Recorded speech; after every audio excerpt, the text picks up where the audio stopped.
मैं हूं विकास सिंह ठाकुर और आप देख रहे हैं पब्लिक। वर्तमान में तो राजा रजवाड़ों का दौर समाप्त हो गया है, लेकिन अभी भी कुछ रियासतें हैं। उन्हीं में से एक आज हम बात करेंगे परेंदा स्टेट के राजा कुंवर अजय प्रताप सिंह से, अजय कुमार सिंह से। देखिए वो आज हमारे साथ सम्मुख हैं और हम इस समय वर्तमान में जो उत्तर प्रदेश में जो राज चल रहा है कानून से संबंधित और जो क्षत्रियों के ऊपर कहा जा रहा है कि ये अत्याचार है, उससे संबंधित जो भी बातें हैं वो हमारे सामने वो रखेंगे। आइए हम बात करते हैं। बहुत बहुत स्वागत है राय साहब। जी राय साहब, ये बताइए, क्योंकि वर्तमान में योगी की सरकार कहा जा रहा है कि उत्तर प्रदेश, देखिए ये सभी जानते हैं कि मुख्यमंत्री योगी आदित्यनाथ खुद क्षत्रिय है। क्या कहेंगे आप, वर्तमान में जो सरकार चल रही है, लोग एक आक्षेप लगा रहे हैं कि ये केवल क्षत्रियों की सरकार है, क्या कहें? देखिए, मुख्यमंत्री ये अच्छा है कि योगी जी हैं और वो क्षत्रिय हैं और हमेशा व्यवस्था में क्षत्रिय ही आगे रहा है। योगी जी की निगाह में सब एक हैं, क्षत्रिय विशिष्ट नहीं है, व्यक्ति विशिष्ट है। और जो बरेली का अपराध हुआ है वो योगी जी जो है क्षत्रियों की मदद नहीं कर रहे हैं, वो तो निष्पक्ष हैं इस मामले में। बलिया मामले में, जी हाँ, बलिया मामले में वो बिल्कुल निष्पक्ष हैं। जी अच्छा, वर्तमान में जो कानून की व्यवस्था है, चूँकि आपने देखा कि जो भी कांड हो रहे हैं, चाहे वो बलिया का कांड हो या इससे पहले हाथरस का मुद्दा हो या फिर और सारे मुद्दे और बिकरू कांड हुआ था, तो क्या कहेंगे, कहाँ लापरवाही है? क्या वास्तव में क्या कानून व्यवस्था इस समय उत्तर प्रदेश सरकार में योगी जी के कंट्रोल में नहीं? नहीं, ऐसा तो नहीं है जी। देखिए, अपराध पहले होता है, कानून व्यवस्था बाद में लागू होती है। पुलिस रात दिन सरकार के अंडर में है, परेशान रहती है, लेकिन अब आदमी की मानसिकता ही बिगड़ी हुई है। और योगी जी तो निष्पक्ष भाव से चाहते हैं कि सब हिलमिल कर रहें, अपराध न हो, जहां कोई समस्या हो तो वो हिलमिल कर हल कर लिया जाए। लांछन लगाने को कोई भी पार्टी पुलिस पर लगा सकती है, लेकिन ये तो कोई सोचे कि पुलिस जो है आखिर में मानव है, पुलिस कोई भगवान नहीं है। अपनी तरफ से पुलिस हर प्रयत्न, हर कोशिश करती है कि किसी गांव में झगड़ा लड़ाई न हो, शांति बनी रहे। 107/151 भी पुलिस चालू करती है, अपराधी को पकड़ती भी है, लेकिन सबसे ज़्यादा दोष हमारे मीडिया कर्मियों का है। बिना सोचे समझे केवल बस पुलिस खराब, प्रशासन खराब और विपक्षी जो हैं वो मीडिया वालों को भरे रखते हैं, उतना ही जो है विपक्ष खुश होगा। जबकि विपक्ष भी इंसान है, उसको भी कंधा लगाकर सरकार के साथ चलना चाहिए और जहां पर सरकार की गलती है वहां पर खुलेआम उजागर करो। बिल्कुल, देखिए लगातार जो मीडिया घेरे पे है, आप देख पा रहे होंगे, लगातार मीडिया भी प्रश्न चिन्ह के उस पर भी लग रहे हैं। एक तरफा जो एक नई मीडिया एक तैयार हो गई है, कहा जा सकता है कि एक पक्षीय मीडिया जिसको कहते हैं। देखिए हाथरस कांड जैसा कि हुआ, मीडिया ने एक पक्ष दिखाया, आप लगातार मुखर रहे, आपका भी कहना था कि मीडिया को दूसरा पक्ष भी दिखाना चाहिए, क्या कहेंगे उसको? देखिए, सवाल यह है कि हाथरस कांड में कुछ फर्जी और लोकल मीडिया है। इन्होंने जो राष्ट्रीय मीडिया कर्मी हैं, एक प्रकार से हम ये कहेंगे हाईजैक कर लिया, क्योंकि राष्ट्रीय जो हैं वे कम हैं और जो लोकल हैं और फर्जी जो कमाऊ मीडिया है वो वहाँ पर ज़्यादा लगी है और वो ज़्यादा विपक्षियों को उछाल रही है। जबकि हाथरस कांड में जो भी हो रहा है, पुलिस ने या वो STF लगी है, योगी जी ने वहाँ तुरंत जो है एक्शन लिया और जो है उन्होंने चाहा कि निष्पक्ष भाव हो और वहाँ अब CBI जांच हो गई है, तो ये उससे अच्छा है। इसी तरह से बलिया कांड में भी CBI आ जाए तो कम से कम प्रशासन के जो दाग लग रहे हैं वे धुल जाएंगे। देखिए एक बड़ा पॉइंट मैं आपको बता दूं कि यहाँ पे राजा साहब ने एक पॉइंट उठाया है कि CBI जांच की मांग की है। तो आप मांगते हैं कि बलिया कांड में भी सीबीआई की जांच होनी चाहिए। उससे अपराधी के लिए नहीं, इस सरकार के लिए जो है धब्बा धुल जाएगा। देखिए, सरकार को लपेट कहा जा सकता है कि फंसाने के लिए आप ऐसा कह रहे हैं कि सरकार को फंसाने के लिए सारे जो है आरोप लगाए जा रहे हैं। भाई विपक्षी और ये फर्जी लोकल मीडिया जी, या तो इन विपक्षियों का, लोकल मीडिया का, या तो इस प्रकार से कोई लाइसेंस बने जी, कि जिससे ये फर्जी ना हो, उनकी भी जवाबदेही तय हो। जी। अब जब विपक्षी की कोई जवाबदेही ही नहीं है, तो जब जिम्मेदारी नहीं बनती है, तो जो चाहे सो कहें। अच्छा, आप क्या कहेंगे? देखिए, एक चीज़ है, आपने तो रजवाड़ों का समय देखा है। रजवाड़ों का समय ज़्यादा अच्छा था कि वर्तमान में समय ज़्यादा अच्छा है? देखिए, रजवाड़ों का समय एक अपने स्थान पर बीता हुआ समय है। उस समय की परिस्थितियां दूसरी थीं, आज की परिस्थितियां दूसरी हैं। उस समय देखिए, ये सही है कि कहीं पर कुछ गलतियां हुई होंगी, तो कहीं पर कुछ रजवाड़ों में अच्छाइयां हुई हैं। आदिकाल से उठा लीजिए, सारी प्रशासन की व्यवस्था क्षत्रियों के हाथ में रही है, और क्षत्रियों ने हमेशा समाज की एक अच्छी व्यवस्था दी है। लेकिन जैसे आज विपक्ष में चिल्ला रहा है, और उस समय भी विपक्ष ही चिल्ला रहा था, जबकि जितना राजाओं के समय पर विकास हुआ है, उतना आज विकास नहीं। उस समय आदमी कर्मठ होता था, आज आदमी लालची और कामचोर हो रहा है। अच्छा, ये बताइए, जैसा कि आप जानते हैं कि रघुराज प्रताप सिंह और राजा भैया ने जनसत्ता पार्टी बनाई, तो आप भी कोई अपनी अलग पार्टी बनाने वाले हैं कि आप ऐसे ही कार्य करते रहे? देखिए, हम राजा या क्षत्रिय ये सामाजिक कार्यकर्ता हैं। इनका अपना कोई वजूद नहीं, ना कोई अस्तित्व है। पार्टियां जनता के साथ मिलकर बनाई जाती हैं, जनता की सुविधा के लिए होती हैं, और ये जो भी जनता को साथ लेकर चलते हैं, ये अपनी ताकत किसको दिखाते हैं? जनता को साथ लेकर चलते हैं, और ताकत जनता को ही दिखाते हैं। उससे क्या अर्थ मिला?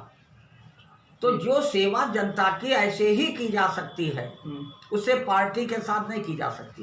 देखिए, आपको आपकी सिंपलता को लोग देखते हैं, क्योंकि आप देखिए कि भदरी के राजा कहे जाते हैं रघुराज प्रताप। आप उनके साथ उनका अमली जामा देख सकते हैं, वो कितने सारे फोर्स और सारी चीज़ें होती, आप अकेले चलते हैं।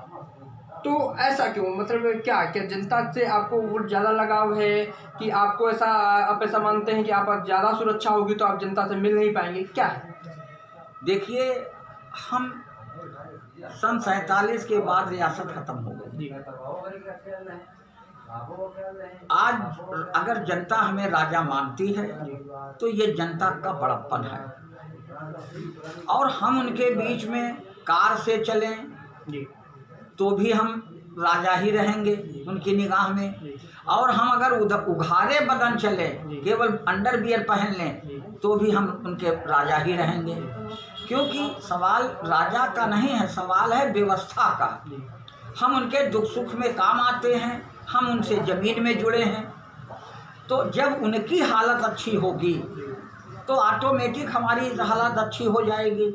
और जब वे उनकी हालत गरीबी में पड़े हुए हैं, तो हमारी हालत क्या है? कोई अच्छी थोड़ी कही जा सकती। कोई बगल में रो रहा है और हम बैठ के गाना गावें, बिल्कुल। अगर वर्तमान में जैसे कि उपचुनाव चल रहे हैं, उपचुनाव में आपके ठीक जहाँ पे आपका निवास है, उसी के ठीक बगल में विधानसभा है, बांगरमऊ।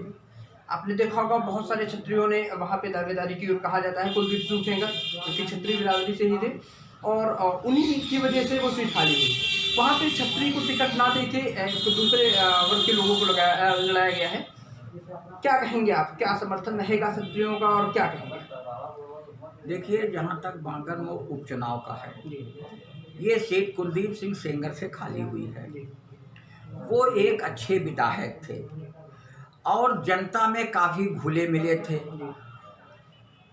ये दुर्भाग्य है कि जो है कुलदीप सिंह एक निरपराध उसमें जो है सजा खा गए।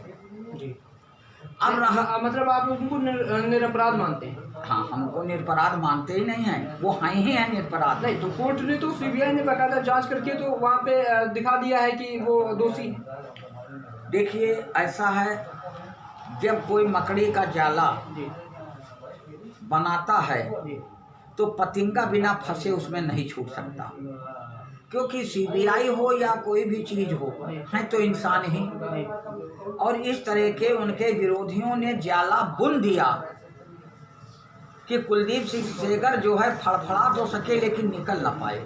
जी अब रहा जहाँ तक बांगरमोग सीट का, देखिए पार्टी टिकट देती है, जी पार्टी जनता के जो है विचारों को नहीं देखती।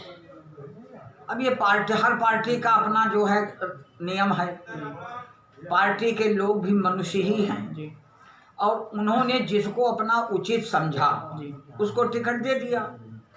यदि ये सीट क्षत्रियों में से केवल संगीता को दी गई होती और संगीता इस क्षेत्र से जीत कर ये दिखा देती कि कुलदीप निरपराध हैं, लेकिन ये दुर्भाग्य है क्षत्रियों का कि संगीता को टिकट न मिला। अच्छा तो अच्छा क्षत्रिय समाज के धर जाता है, क्योंकि किसी भी पार्टी ने क्षत्रिय को टिकट नहीं दिया है, तो क्या कहेंगे? देखिए क्षत्रिय डिवाइड हो जाएगा। जी अब जिसको बीजेपी के विचार पसंद होंगे वो बीजेपी में जाएगा, जी जिसको सापा के विचार पसंद है वो सापा में जाएगा, जी और जिसको बसपा के विचार पसंद है वो बसपा में जाएगा। क्योंकि भाई क्षत्रियों का एक तो है नहीं, संगीता चुनाव लड़ती तो शायद सारा क्षत्रिय एकजुट होकर जी प्रचार प्रसार में लगता और संगीता को इसलिए जिताने का प्रयत्न करता क्योंकि कुलदीप का दाग धुल जाए। जी अच्छा, आप अभी भी ये मानते हैं कि जो उनको फंसाया गया है, आप की नज़र में उनको फंसाया गया है? जी हाँ, हम ही नहीं, पूरा क्षत्रिय उन्नाव का जानता है जी कि उन्हें मकड़ी के जाल में ऐसा उलझा दिया गया कि जिसमें से जो है वो निकल न सके, फंस गए। अच्छा अभी उतना ही जो है विपक्ष खुश होगा, जबकि विपक्ष भी इंसान है, उसको भी कंधा लगाकर सरकार के साथ चलना चाहिए और जहां पर सरकार की गलती है वहां पर खुलेआम उजागर करो। बिल्कुल, देखिए लगातार जो मीडिया घेरे पे है, आप देख पा रहे होंगे, लगातार मीडिया भी प्रश्न चिन्ह के उस पे भी लग रहे हैं।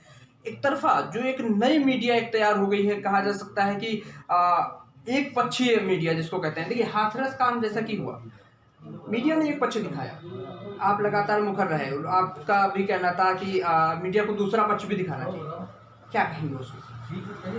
देखिए सवाल यह है कि हाथरस कांड में जी कुछ फर्जी और लोकल मीडिया है, जी इन्होंने जो राष्ट्रीय मीडिया कर्मी हैं एक प्रकार से हम ये कहेंगे हाईजैक कर लिया, क्योंकि राष्ट्रीय जो हैं वे कम हैं जी और जो लोकल हैं और फर्जी जो कमाऊ मीडिया है जी वो वहाँ पर ज़्यादा लगी है और वो ज़्यादा विपक्षियों को उछाल रही है। जी जबकि हाथरस कांड में जो भी हो रहा है, पुलिस ने या वो STF लगी है, जी जी योगी जी ने वहाँ तुरंत जो है एक्शन लिया जी और जो है उन्होंने चाहा कि निष्पक्ष भाव हो और वहाँ अब CBI जांच हो गई है, तो ये उससे अच्छा है।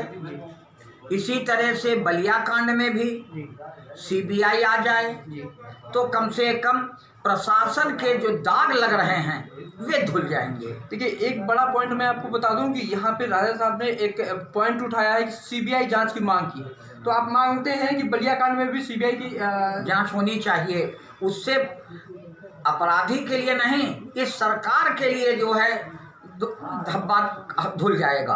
देखिए सरकार को लपेट कहा जा सकता है कि फंसाने के लिए आप ऐसा कह रहे हैं कि सरकार को फंसाने के लिए सारे जो है आरोप लगाए जा रहे हैं।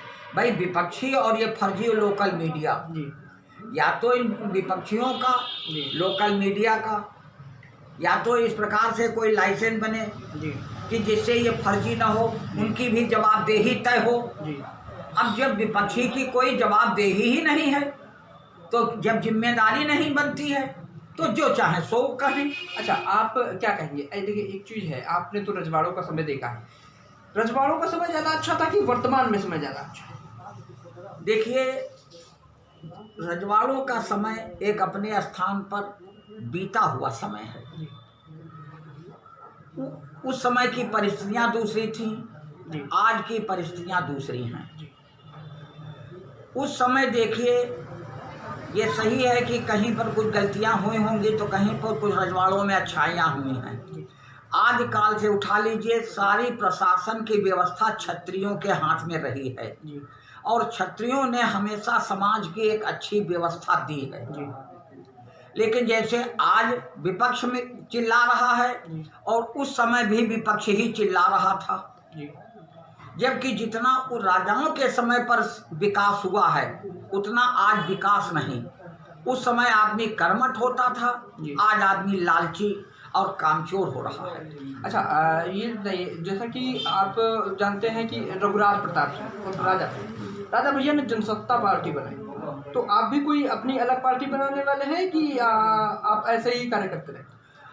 देखिए, हम राजा या क्षत्रिय ये सामाजिक कार्यकर्ता हैं। इनका अपना कोई वजूद नहीं, ना कोई अस्तित्व है। पार्टियां जनता के साथ मिलकर बनाई जाती हैं, जनता की सुविधा के लिए होती हैं और ये जो भी जनता को साथ लेकर चलते हैं ये अपनी ताकत किसको दिखाते हैं? जनता को साथ लेकर चलते हैं और ताकत जनता को ही दिखाते हैं। उससे क्या अर्थ मिला? तो जो सेवा जनता की ऐसे ही की जा सकती है, उससे पार्टी के साथ नहीं की जा सकती। देखिए, आपको आपकी सिंपलता को लोग देखते हैं, क्योंकि आप देखिए कि बदरी के राजा कहे जाते हैं रघुराज प्रताप। आप उनके साथ उनका अमली जामा ले सकते हैं, वो कितने सारे फोर्स और सारी चीज़ें, आप अकेले चलते हैं।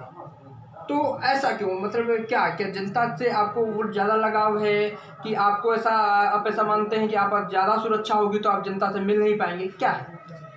देखिए, हम सन 47 के बाद रियासत खत्म हो गई।